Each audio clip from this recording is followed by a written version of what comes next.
Hello class, very welcome to our YouTube channel. This is Rashmi Singh. आप सभी का YouTube channel बहुत बहुत स्वागत है। आज हम लेकर आए हैं जून मंथ का राष्ट्रीय और अंतर्राष्ट्रीय घटनाक्रम। यानी जून मंथ का ये करंट अफेयर होगा जिसमें नेशनल और इंटरनेशनल इवेंट शामिल होंगे और ये संक्षेप में होगा, जिससे कि अगर आप क्विक रिवीजन करना चाहते हैं उनके लिए बहुत इंपॉर्टेंट क्लास है। और अगर आप विस्तार से भी पढ़ना चाहते हैं तो आप कमेंट करके बताएंगे तो हम इसे विस्तार से भी पढ़ा देंगे। लेकिन अगर आप कम समय में रिवीजन करना चाहते हैं और ये जून मंथ का, क्योंकि ये प्रत्युत्तर दर्पण का कंटेंट है और आपको पता होगा कि एडवांस में प्रत्युत्तर दर्पण मैगजीन आती है, यानी कि जब जून आने वाला होता है उससे पहले आ जाती है, लेकिन नाम से किससे आती है? उसी मंथ के नाम से आती है। तो ये कंटेंट भी मैंने उसी मंथ के नाम से डाला हुआ है। ठीक है, तो ये कौन सा है? जून मंथ का ये राष्ट्रीय अंतर्राष्ट्रीय घटनाक्रम है। ठीक है, आइए इसे स्टार्ट कर लेते हैं और चलते हैं क्या क्या नेशनल और इंटरनेशनल इवेंट हुए हैं। ठीक है, ओके, इसे जूम कर लेते हैं पहले। ठीक है, नहीं बच्चा भी कट रहा है जूम करने से। ठीक है, इतना ही जूम रहेगा, इससे ज्यादा ये जूम नहीं हो पाएगा। ओके, ठीक है। अच्छा, राष्ट्रीय इवेंट, नेशनल इवेंट यानी कि राष्ट्रीय घटनाक्रम क्या क्या है?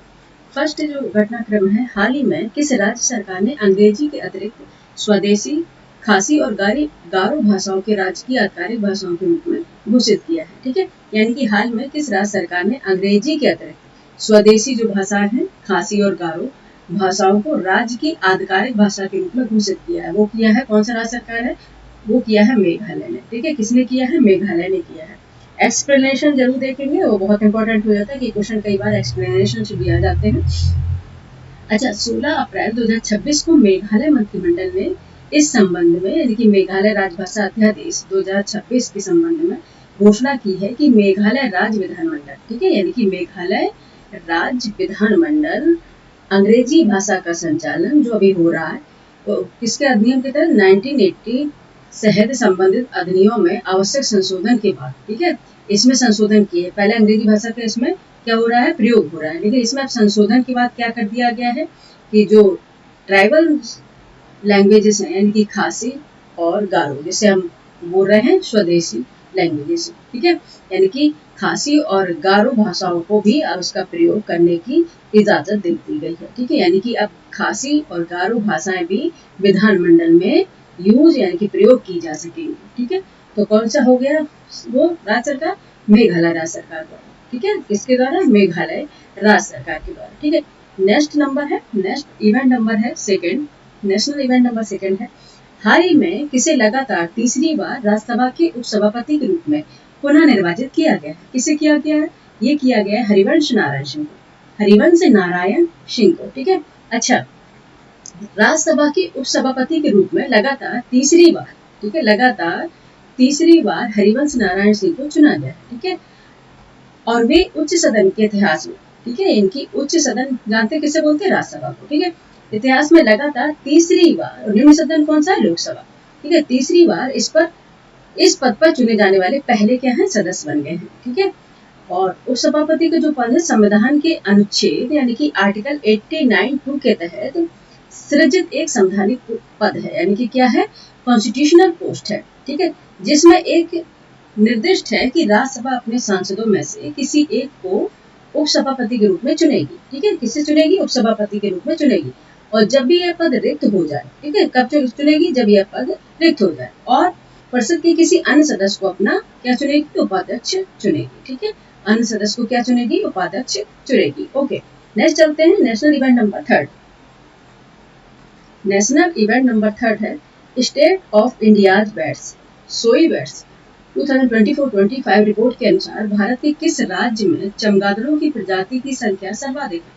किस राज्य में है? ये है पश्चिम बंगाल में, वेस्ट बंगाल में। ठीक है, एक्सप्लेनेशन देख लेते हैं इसका।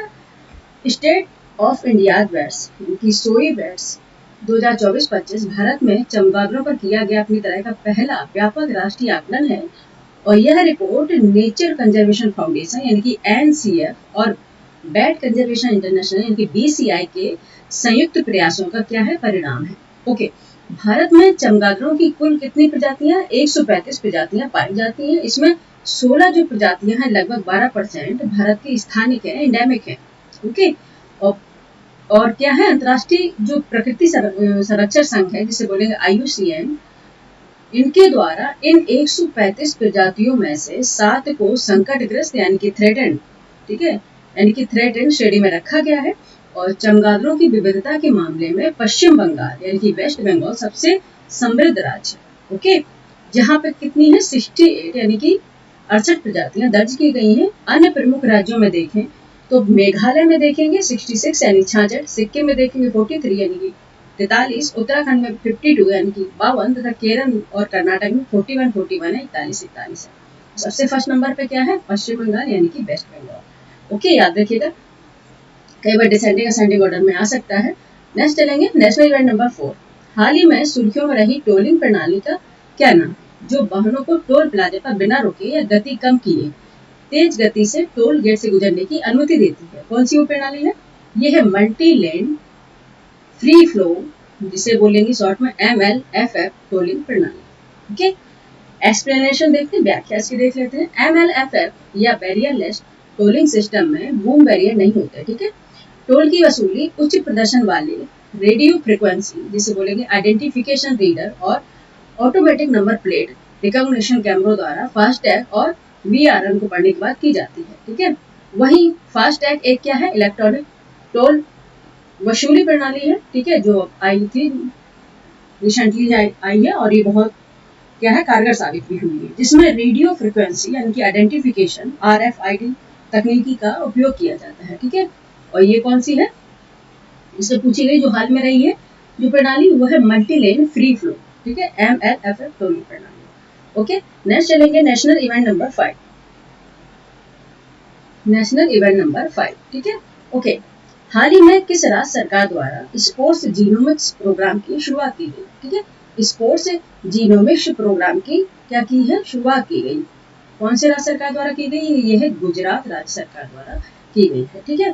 थोड़ा सा छोटा आएगा, थोड़ा आपको मैनेज करना पड़ेगा, क्योंकि इसमें जूम करने का ऑप्शन नहीं आ रहा है, क्योंकि अगर 2 भाग में डिवाइड होता तो हम इसको मतलब जूम कर लेते हैं, क्योंकि 2 भाग में डिवाइड होता है तो स्क्रॉल बाय स्क्रॉल हम इसको पढ़ा देते हैं। लेकिन ये क्योंकि वन लाइनर में पूरा दिया गया है तो उसका जूम करने का कोई ऑप्शन बन नहीं रहा है, ठीक है। नेक्स्ट चलेंगे, गुजरात सरकार द्वारा प्रारंभ स्पोर्ट जीनोम्स प्रोग्राम का उद्देश्य राज्य के प्रतिभाशाली एथलीटों के संपूर्ण जीनोम आक्रमण के, ठीक है, संपूर्ण जीनोम अनुक्रमण के माध्यम से खेल विशिष्ट अनुवांशिक चिन्हों, जिन्हें बोलेंगे जेनेटिक मार्क्स की पहचान और रिकॉर्ड करना है, ठीक है। क्यों करना है? ताकि उनकी सहन शक्ति यानी कि इंड्योरेंस और शक्ति पावर का वैज्ञानिक आकलन किया जा सके, ठीक है।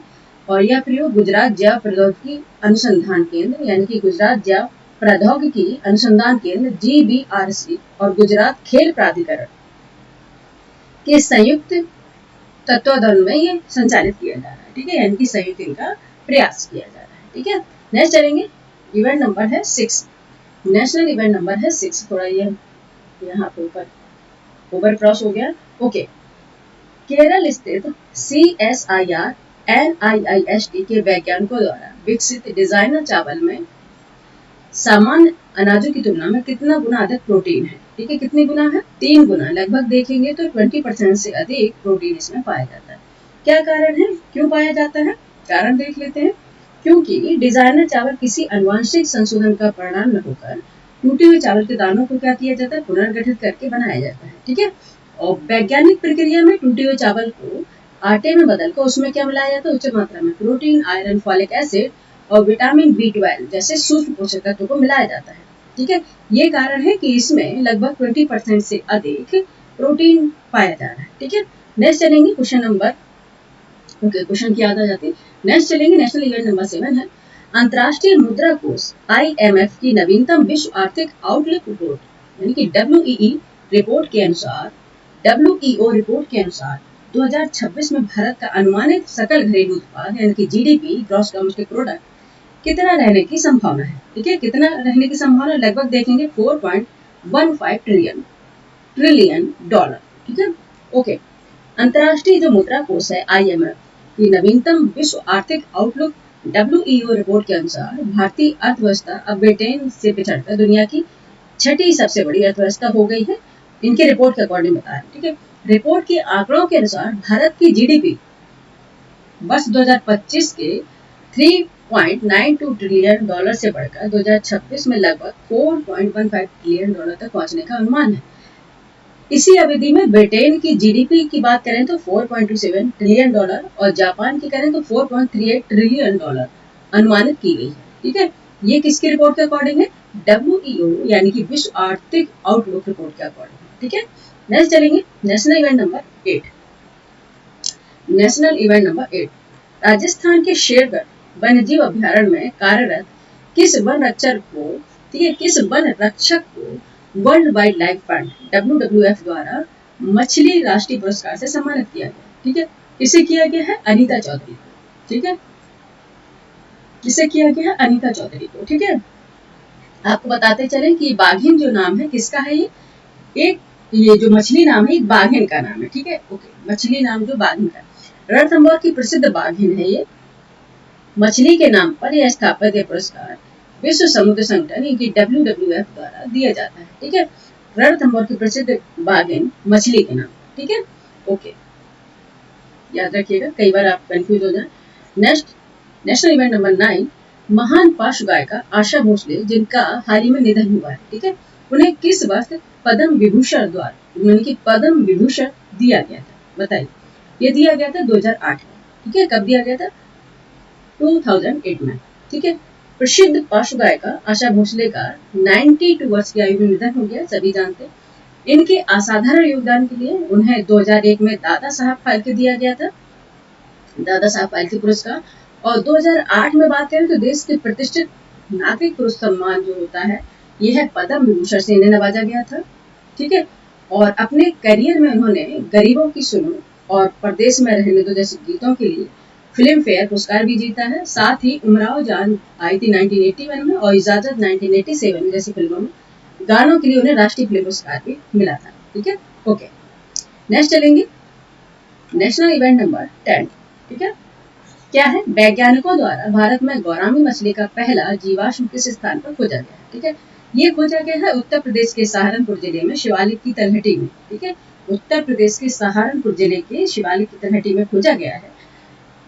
क्या है ये? उत्तर प्रदेश के सहारनपुर जिले में शिवालिक की तलहटी से प्राप्त गौरामी मछली भारत, जो गौरामी मछली है भारत से मिला पहला जीवाश्म रिकॉर्ड है और विश्व स्तर पर इसका केवल दूसरा ज्ञात प्रमाण है। लगभग 5 मिलियन वर्ष पुराने ये जीवाश्म प्लायोशीन युग के दौरान हिमालयी क्षेत्र में समृद्ध जलीय पारिस्थितिक तंत्र की उपस्थिति को प्रमाणित करते हैं। ठीक है, यानी कि आप पहले भी आपको बता चुके हैं ज्योग्राफी जब पढ़ा रहे थे कि पहले क्या हुआ करता था, यहाँ सोकॉल्ड क्या हुआ करता था, यहाँ पे समुद्र हुआ करता था। ठीक है, और इसके साक्ष्य भी मिल रहे हैं। ठीक है, नेक्स्ट अब चलेंगे अंतरराष्ट्रीय घटनाक्रम पर यानी कि इंटरनेशनल इवेंट पर, इंटरनेशनल करंट अफेयर पे जून मंथ का international current affair number first होगा, क्योंकि यहाँ पे देखेंगे नेशनल करंट अफेयर के मोस्ट इंपोर्टेंट इवेंट थे 10, इनके 10 इवेंट थे और 10 इवेंट ही अंतरराष्ट्रीय करंट अफेयर के हैं ना, यानी कि इंटरनेशनल करंट अफेयर या इंटरनेशनल इवेंट कह लीजिए जो आपको मन करे। ठीक है, 10 उसके भी दिए गए इंपॉर्टेंट और ये संक्षेप में है और विस्तार से भी आप अगर पढ़ना चाहेंगे तो विस्तार से भी आपको इसी चैनल पर पढ़ा देंगे। ठीक है, नेक्स्ट देखेंगे 10-12 अप्रैल 2026 के बीच आयोजित नवा हिंद महासागर सम्मेलन का विषय क्या रखा गया था? विषय क्या था, थीम क्या था? ये था हिंद महासागर शासन के लिए सामूहिक प्रबंधन। ठीक है, 10 से 12 अप्रैल 2026 के बीच आयोजित नवा हिंद महासागर सम्मेलन का विषय था हिंद महासागर शासन के लिए सामूहिक प्रबंधन। ठीक है, ओके, नवा जो हिंद महासागर सम्मेलन है IOC 2026 10 से 12 अप्रैल 2026 को कहाँ हुआ था? पोर्ट लुइस में हुआ था, यानी कि मॉरिशस में आयोजित किया गया था।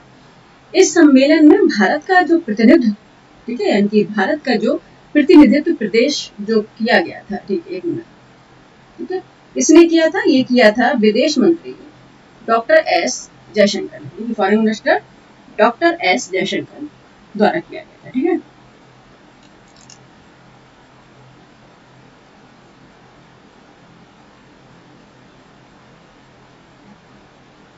ठीक है, और बता दें कि इस सम्मेलन की शुरुआत 2016 में इंडिया फाउंडेशन द्वारा क्षेत्रीय विचारकों और संस्थानों के सहयोग से की गई थी, जिसमें 30 देशों ने क्या लिया था? भाग लिया था। ठीक है, याद रखिएगा। नेक्स्ट चलेंगे इंटरनेशनल इवेंट नंबर 2। वर्ष 2026 में आयोजित अंतरिक्ष यान मिशन संचालन पर अंतर्राष्ट्रीय सम्मेलन MOPS के द्वारा दूसरे संस्करण का मुख्य विषय क्या है? ठीक है, एक बार अगेन रिपीट करेंगे, वर्ष 2026 में आयोजित अंतरिक्ष यान मिशन संचालन पर अंतर्राष्ट्रीय सम्मेलन SMOPS के दूसरे संस्करण का मुख्य विषय क्या था? इसका भी थीम पूछी गई, क्या था? स्मार्ट और टिकाऊ अंतरिक्ष मिशन प्रबंधन के लिए अभिनव संचालन अगली पीढ़ी। ठीक है, अभिनव संचालन अगली पीढ़ी। ठीक है, ओके। एक्सप्लेनेशन देखेंगे कि 8 से 10 अप्रैल 2026 तक बेंगलुरु भारत में दूसरा अंतरिक्ष यान मिशन संचालन पर अंतर्राष्ट्रीय सम्मेलन का आयोजन किया गया था। इसमें ISRO, astronautical society of India ASI और international academy of astronautics IAA, ठीक है, IAA द्वारा संयुक्त रूप से इसका आयोजन किया गया था। ठीक है, और इसकी क्या थीम थी? स्मार्ट और टिकाऊ अंतरिक्ष मिशन प्रबंधन के लिए अभिनव संचालन अगली पीढ़ी। ठीक है, अगली पीढ़ी। नेक्स्ट चलेंगे इंटरनेशनल इवेंट नंबर 3। अंतर्राष्ट्रीय नवीकरणीय ऊर्जा एजेंसी IRENA की 2026 की रिपोर्ट के अनुसार नवीकरणीय ऊर्जा स्थापित क्षमता में भारत का वैश्विक स्तर पर कौन सा स्थान है? कौन सा है? तीसरा है, 3rd रैंक है। ठीक है, ओके। अंतर्राष्ट्रीय नवीकरणीय ऊर्जा एजेंसी IRENA द्वारा जारी नवीकरणीय ऊर्जा क्षमता सांख्यिकी 2026 के अनुसार भारत अब ब्राजील से आगे, ठीक है, याद रखना, भारत अब ब्राजील से आगे तीसरे स्थान पर आ गया है। ठीक है, और वर्ष 2025 में वैश्विक स्तर पर नवीकरणीय ऊर्जा में कुल 652 यानी कि 692 गीगावाट की रिकॉर्ड वृद्धि दर्ज की गई थी, जिसमें वैश्विक क्षमता की बात करें तो 15.5% का उछाल आया है। इस विकास में सौर ऊर्जा यानी कि सोलर एनर्जी सबसे प्रमुख रहा है, जिसमें 510 गीगावाट की रिकॉर्ड वृद्धि देखी गई है। जबकि पवन ऊर्जा की बात करें, विंड एनर्जी की बात करें तो 159 गीगावाट का योगदान दिया गया है। ठीक है, ओके। नेक्स्ट चलेंगे international event number 4।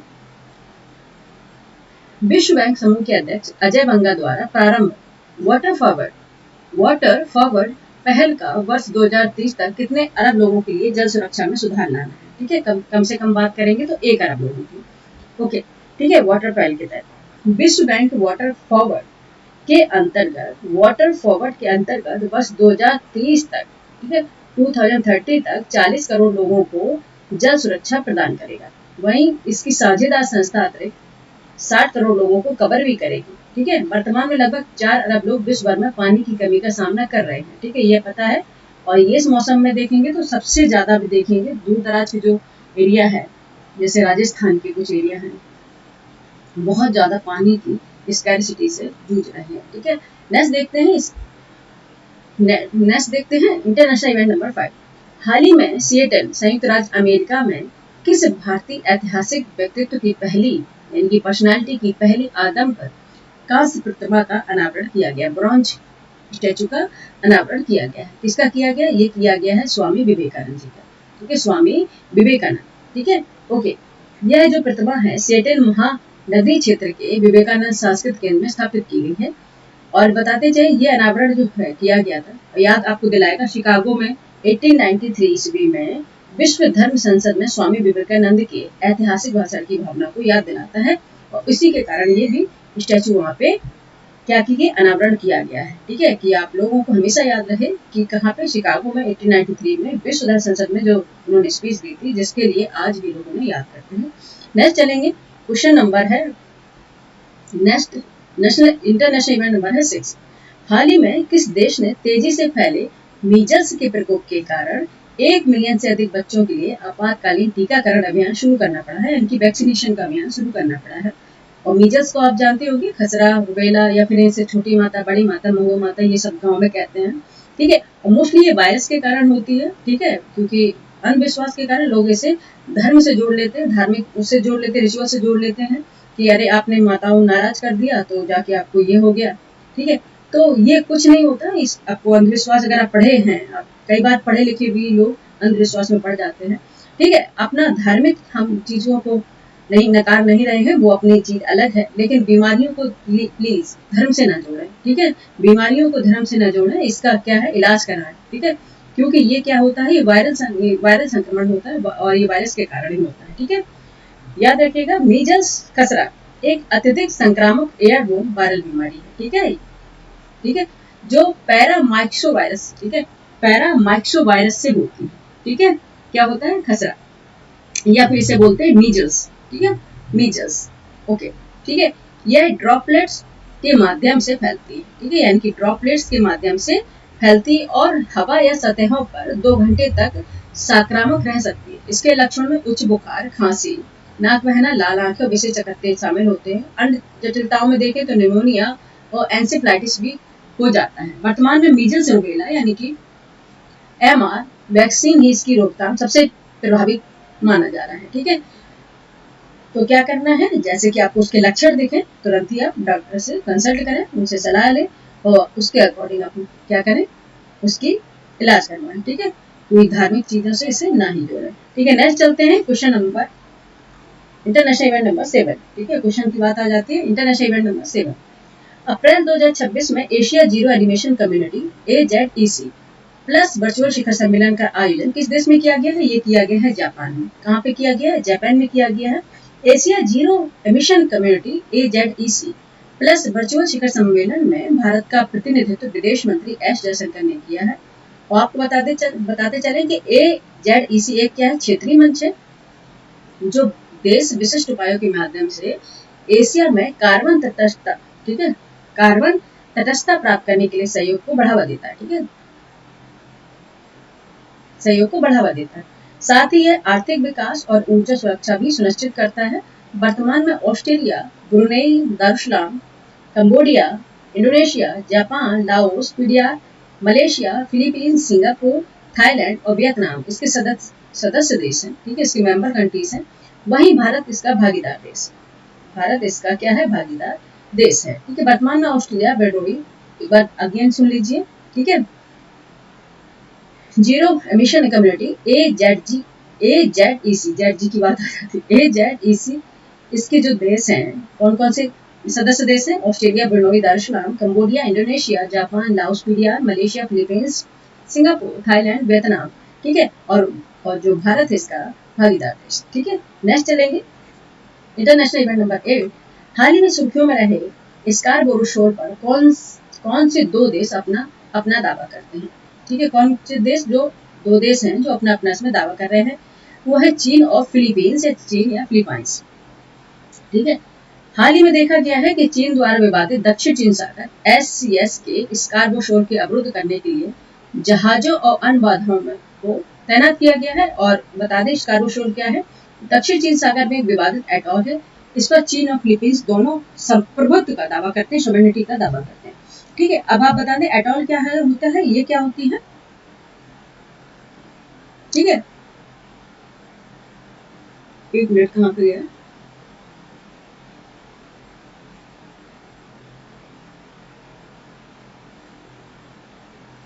Okay, atoll होती है, ये हिंदी में बोल रहे हैं क्योंकि हिंदी में याद कर रहे हैं, तो मुझे अगर आप इंग्लिश में कहेंगे तो शायद हम ना समझ पाए, ठीक है। ये होती है प्रवाल भित्ति, ठीक है, जिसे बोलते हैं प्रवाल भित्ति।